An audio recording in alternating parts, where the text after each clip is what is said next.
On today's show, Danny Wolf shines and the Nets respond to a Jordi Fernandez challenge during a nail-biter loss to the Cavs. I'll tell you why the game was a step in the right direction for Brooklyn on today's episode of Locked On Nets.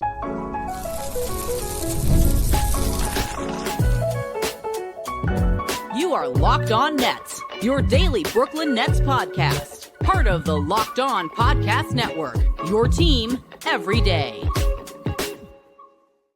Welcome in to Locked On Nets right here on the Locked On Podcast Network. Now the number one sports podcast network. It's your team, the Brooklyn Nets, every single day. I'm your host, Erik Slater, Brooklyn Nets beat reporter for ClutchPoints.com. Thank you for making me your first listen of the day. The show is 100% free on all those great platforms. Today's episode is brought to you by FanDuel. FanDuel is giving you a way to turn that energy into even bigger potential wins with a college basketball parlay profit boost. Head to FanDuel.com to get started. That's FanDuel.com. FanDuel, play your game. And on today's episode, I'm going to be recapping Brooklyn's 106-102 loss to the Cleveland Cavaliers on Sunday at Barclays Center. And this was the Nets' 8th straight loss out of the All-Star break. But despite that, I do think that this game was an ideal loss, and I do think that this game was a step in the right direction for a Brooklyn team that has had some very lopsided results as of late, particularly the one we saw on Friday in Boston where the Nets were embarrassed 148-111 against the Celtics. And while a loss, this was a positive performance for the Nets against a good team, one that I think Brooklyn needed because they allowed, as I said, they allowed the Celtics to score 148 points on 67% shooting on Friday. It was really an embarrassing performance, especially as the game progressed. And Jordi Fernandez was ticked off after. I mean, he pretty much said that he felt that his players quit during that Celtics game on the second night of a back-to-back. And after that, that was, pretty much a challenge to this Nets team. And I think they responded in a good way that they needed to during this game while a loss. Nets were without Yegor Dioman and Nick Claxton in this game. Donovan Mitchell was sidelined for the Cavaliers. But still, the Nets, I said 148 points on 67% shooting against Boston. The defense have been trending in a very bad direction. Worst defense in the NBA out of the All-Star break. And they come back after that Boston game, a historically bad defensive performance, and they hold the Cavs to 46 points in the first half tonight while forcing 11 turnovers. And it was really a new-look second unit that fueled a lot of that defensive success. I'm going to get to that later in this first segment.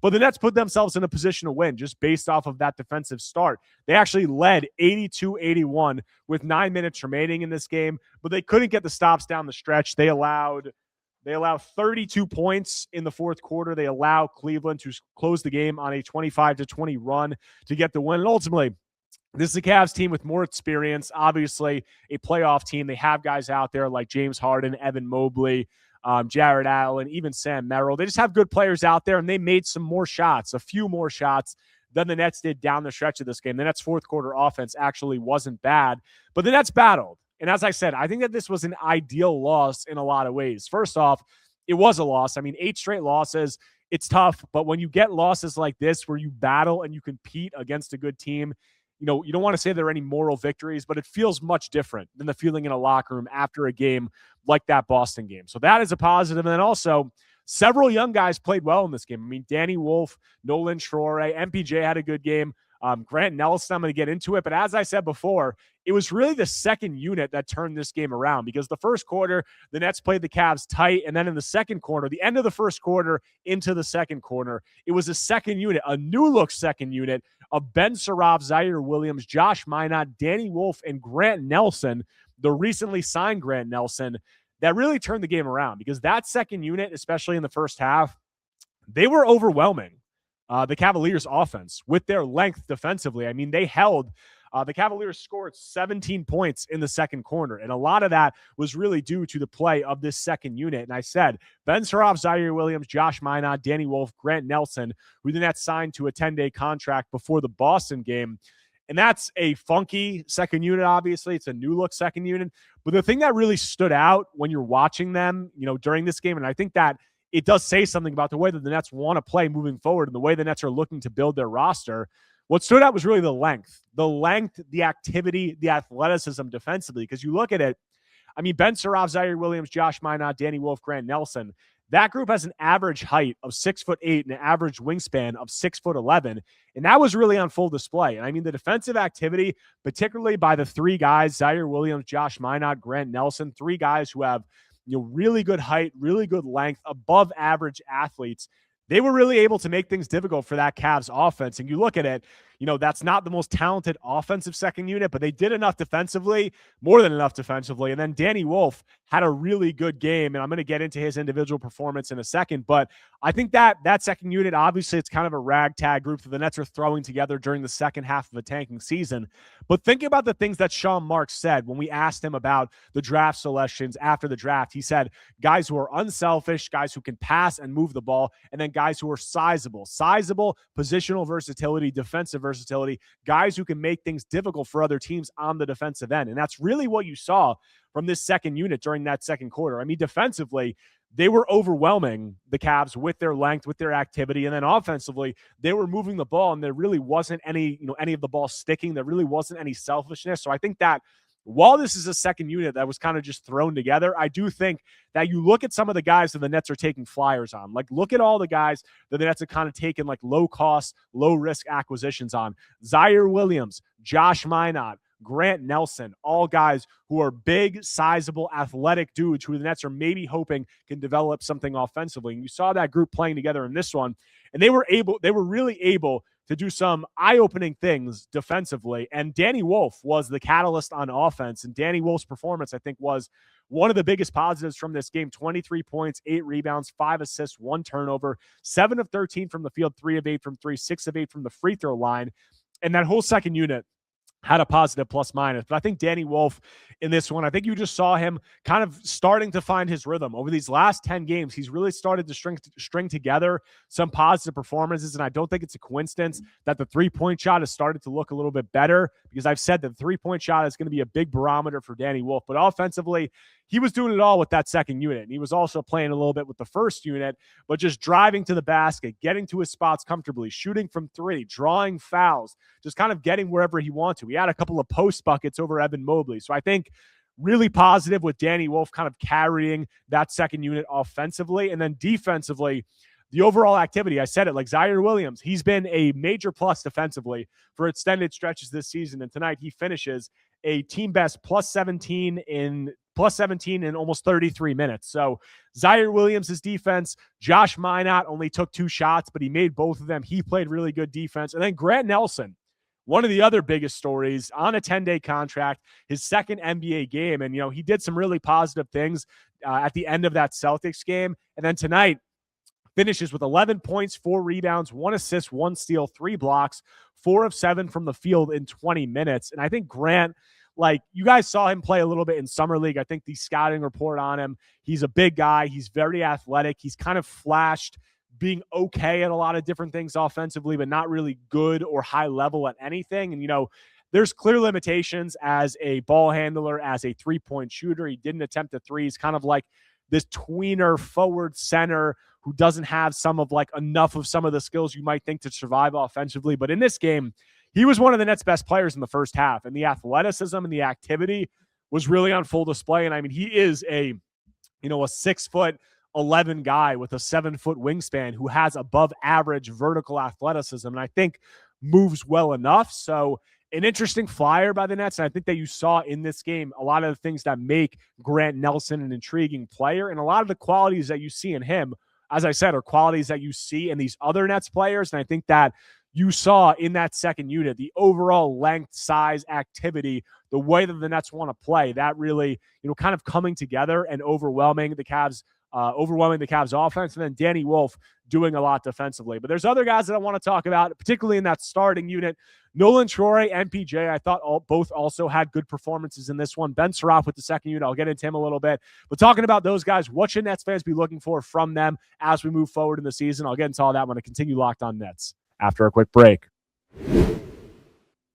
This episode is sponsored by BetterHelp. March is a time to celebrate women, especially around International Women's Day, and to recognize just how much they carry at work, in relationships, in families, and in all the unseen roles they step into every single day. It's easy to celebrate women's strength, but it's just as important to make space for their emotional well-being, and therapy can be one way to do that. Guys, think about the women in your life that are there for you consistently, whether a significant other, a mother, a sister, a best friend, whoever. They deserve support too, and therapy can create balance and offer a space to focus on themselves. With over 30,000 licensed therapists and more than 6 million people served worldwide, BetterHelp makes getting started simple. You fill out a short questionnaire, they match you with a licensed therapist, and if it's not the right fit, you can switch at any time. Your emotional well-being matters. Find support and feel lighter in therapy. Sign up and get 10% off at betterhelp.com/LockedOnNBA. That's betterhelp.com/LockedOnNBA. Coming back from the break, continuing today's Locked On Nets episode following Brooklyn's 106-102 loss to the Cleveland Cavaliers. And I spoke about how that second unit kind of sparked things, but there were also guys in the starting unit who played well. And I said this was an ideal loss from the sense that it was a loss during a tank race. The Nets competed, I thought, responded to Jordi Fernandez's challenge. And then you had young guys playing well, and I touched on Danny Wolf. Nolan Shore, I thought, also had a positive game. He finishes with 17 points on 7 of 15 shooting from the field, 1 of 6 from 3, 2 assists and 3 turnovers. So this wasn't really the same way that we've seen Nolan do it in some other games as a, in terms of the playmaking, only 2 assists and 3 turnovers. But again, I think that you're seeing Nolan get to shots comfortably, and he's doing this against good competition. Like, that's the main thing for me. You look at that game against the Spurs. You look at the game against the Oklahoma City Thunder. You look at this game where Nolan is playing against some pretty high-level defenders, especially in the front court. You have guys down low like Evan Mobley and like Jared Allen, and Nolan getting 17 points and 7 of 15 shooting. I think that one of the biggest things that you're looking for from some of these rookies is the ability that they have to get to their spots comfortably. What do they do once they get to those spots in terms of the shooting, the finishing, the passing? That is also a big part of it, but just being able to get there, that's a huge aspect of it. And Nolan can get there. He can get to his spots comfortably. Obviously a walking paint touch, but the way that he's able to turn the corner, the way that he's able to get blow-bys, that is very encouraging, but you kind of knew that he had that. I think that the way that he's starting to probe in the pick and roll, get to some of his mid-range shots, get to some of his floater shots. I mean, we saw him hit a couple of floaters over guys like Evan Mobley and Jared Allen. We saw a play, in the final minute of this game where, Nolan took a little bit too much time. I think the Nets were down by 5 or 6 points in like the final 30 seconds, and Nolan lost the ball. He took a little bit long, but then he gets into it, and he has an isolation on Jared Allen, and he drives into the paint, kind of gets into Jared Allen's body, pushes off a little bit, turns around and hits like a fadeaway, 15-foot jumper. And like, that's an impressive shot for Nolan against a really high-level defender in Jared Allen in a high leverage moment. So overall, Nolan, I think that you want to clean up the assists and the turnovers, 2 assists and 3 turnovers. The 3-point shooting is going to continue to be a question mark. Only 1 of 6 tonight. He had some wide open looks that he missed, but 7 of 17 from the field. The way he's able to get to his spots against some, high-level defenders on this Cavs team, a major positive. And I think that Nolan is continuing to build forward in a positive way. And then Michael Porter Jr., I also thought a positive game in this one. 26 points, 5 rebounds, 2 assists, 2 turnovers, 10 of 17 from the field, 5 of 8 from 3. And we saw the 3-point shot get going a little bit. And that had been a huge reason why the Nets have been getting blown out in so many of these games was Mike just, from an offensive standpoint, he just hasn't been performing efficiently. And a lot of that had been due to the jump shots just not falling. And in this game, 5 of 8 from 3. He's 5 of 9 from 2. So efficient from 2 and from 3. 2 assists, 2 turnovers. That's fine. Like, I just think it was overall a much more positive performance from MPJ compared to some of the ones that we've seen as of late. And the last guy I want to touch on is Ben Suraf, because Ben had been down in the G League for an extended period and had put together some nice performances. But the Nets on Friday, they sent Drake Powell down to Long Island. Drake had been struggling in a pretty noticeable way for an extended period. So they send him down to Long Island to get some reps and maybe gain some more confidence down there. And they bring Ben Suraf up. And Ben in this game, he struggled a little bit offensively. He played with that second unit, had 4 points, 4 points, 1 rebound, 4 assists, 1 turnover, 1 of 6 from the field, 0 of 3 from 3, 2 of 2 from the free throw line. He was a 0 plus minus, so even. Obviously 1 of 6 from the field, that's not great. 0 of 3 from 3. Like, you're just seeing, Ben struggling to finish and struggling to shoot from 3 in some areas, but 4 assists, 1 turnover, that is positive. And I thought defensively, he did do a good job. And I think that he fit in well with that second unit in terms of the length and the size that he has at the point of attack. So offensively, we all know that it's a work in progress with Ben, but I thought defensively he did some positive things. And in terms of the playmaking, you did see some nice flashes from him in terms of his ability to comfortably handle the ball, comfortably initiate, and to find his teammates. I said 4 assists, 1 turnover, and he had a couple more potential assists that some of his teammates couldn't convert around the rim. So not a great performance from Ben Seraphel, obviously, but I don't think a terrible one either. And I think that Nets second unit did some really good things. Those are all the Nets I want to talk about in terms of individual performances. The last thing I want to end on is just a tank check-in where the Nets stand, because this is 8 straight losses, and we are really getting into the final stages of the season. So what should Nets fans be looking for in the tank race? Where are the Nets stacking up with some of the teams they're competing against? I'll get into all that when I close out Locked On Nets after a quick break. Guys, college basketball is nonstop. Big games, tight spreads, momentum swings every single night. From early tip-offs to late West Coast shootouts, there's always action on the board. And now FanDuel is giving you a way to turn that energy into even bigger potential wins with a college basketball parlay profit boost. You can build any college hoops parlay you want, rivalry games, ranked matchups, whatever fits your need. You can mix spreads, totals, and player props to match how you see the slate playing out. Then you can apply the profit boost and instantly bump up the potential payout. Guys, you can look at odds around your team if they are in season. So go safe, go bold, ride with the team you've been following all season. It's your parlay, your style, now with more upside behind it. Head to FanDuel.com to get started. That's FanDuel.com. FanDuel, play your game.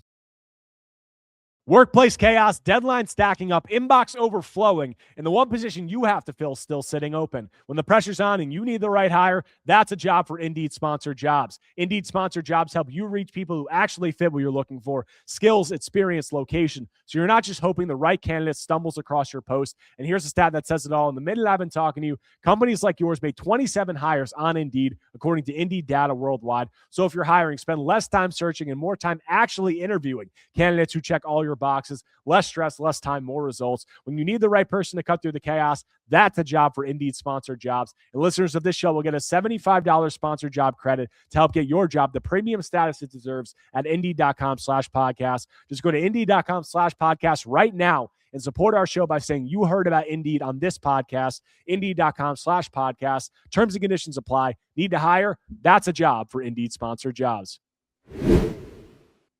Coming back from the break, closing out today's Locked On Nets episode following Brooklyn's 106-102 loss to the Cleveland Cavaliers.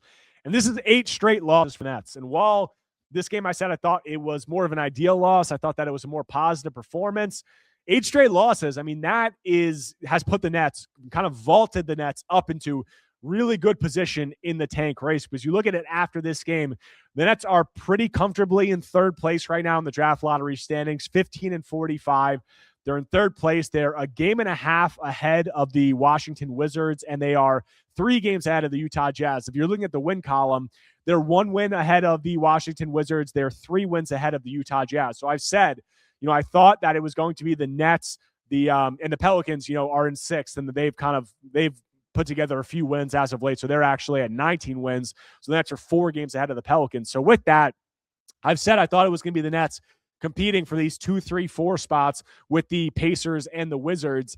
But now it's not out of the question that I talked about this on my last pod. The Nets could get up towards one spot with the Sacramento Kings. They're 1 game behind, 1.5 games behind the Kings. 1 game in the win column, 2 in the loss column. So that number 1 spot, I don't think it's out of the equation. I think that it'll be really difficult with how bad the Kings are, and also with Keegan Murray is out for a couple of weeks with an ankle sprain, and they're already decimated. But it's not out of the question. But you look at it, those 2, 3, 4 spots, I mean, the Nets are competing with Washington and Indiana, and they're only 1 loss back of Indiana. So they're pretty much tied with Indiana for that 2nd spot. But it's going to be really hard to get up for the Nets to get up and catch the Pacers, I think, without going to some shameless lengths. And I think today was a good example of why I think that is the case, because you look at it like there was another tank matchup. I mean, the Nets get a loss today, but then there was a tank matchup between the Pacers and the Grizzlies. And the Pacers, man, they are going balls to the wall to try to keep their pick and get themselves up into the highest possible spot they can in these draft lottery standings. Because you look at it tonight, the Pacers are going up against the Grizzlies. It is a tank matchup. They end up losing by 21 points. They lost by 21 points to the Grizzlies, who are also tanking egregiously hard. And nobody played for the Pacers in this game. Let me pull up. So the Pacers lose 125-106 to the Memphis Grizzlies. So a 19-point loss to the tanking Grizzlies. But you look at in this one, like Andrew Nembhard doesn't play, Aaron Nesmith doesn't play, Pascal Siakam doesn't play. Like, these guys just aren't playing for the Pacers. And like the Pacers got that $100,000 fine from Adam Silver in the league office because of their violation of the player participation policy before the All-Star break. And I've said it, like, the Pacers took that fine and they took the paperwork on that and they wiped their asses with it. And they said, we don't give a flying F. We're going for it, because now obviously they owe that top four protected pick to the Los Angeles Clippers as part of that Ivica Zubac trade. And like these guys like Siakam, Nembhard, Nesmith, like they're just not playing, especially Siakam. I mean, I think Siakam's played in like 5 of their last 12 games or something along those lines. Like he's sitting nearly every other game. And, you know, the Nets haven't gone to those lengths, and they haven't had to, because they've been playing a much more difficult schedule than the Pacers. They've lost 8 straight, and they really haven't had to rest guys because they've been playing good competition. But I do think that it's going to be interesting. Like when we get towards the end of the season, you look at it on the Nets schedule, and I've been talking about it, like they haven't had to rest some of these guys, and they've kind of had the luxury of not going to some of the egregious lengths that some of these other teams have been playing, that some of these other teams have been going to, just because the schedule has been hard. And it remains pretty hard. I mean, you look at it, they have Miami, Detroit, their next 3 games. Then Memphis, that is going to be a tank game. But then Detroit, Atlanta, Philadelphia, Portland, Oklahoma City, New York. So they have a difficult upcoming schedule. There's not going to be too many games where I think they need to really sit a bunch of guys out. But the end of the season, that last stretch where you're talking about, are the Nets potentially going to be able to get up into that 1 spot or the 2 spot, or even stay ahead of the Washington Wizards in the 3 spot? That last end of the season, their last stretch, I've said it, their last 5 games, Wizards, Bucks, Pacers, Bucks, Raptors. So that's going to be the point. I would expect a lot of guys to be shut down by then. And I think that you're getting a little bit of a look at that right now. Like this game was a little bit of a look at what that could look like, because Gagor Doman sits out, Nick Claxton sits out.